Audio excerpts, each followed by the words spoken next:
This one is, girlfriend met her ex for drinks without telling me. Yeesh. Not great. Not great. Not a great I start. feel like that could be on Am I the Asshole? Yeah, it Yeah. might as well be.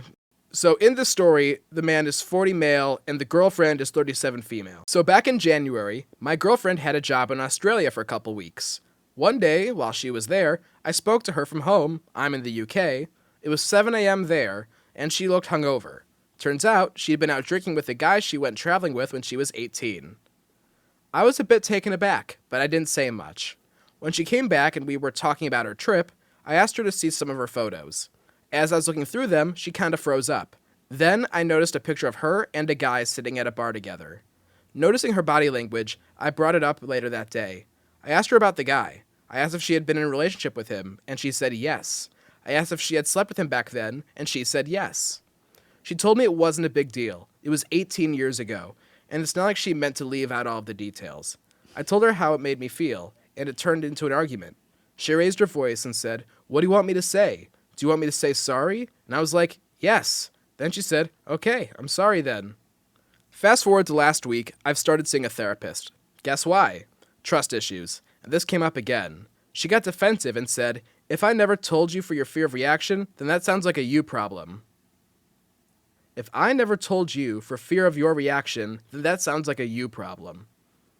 I don't know how I feel about that. That's a weird sentence. It's poorly structured, but also just seems wrong. The next day, I asked her to go for a walk to talk. She immediately said she shouldn't have said that. It was said in the heat of the moment.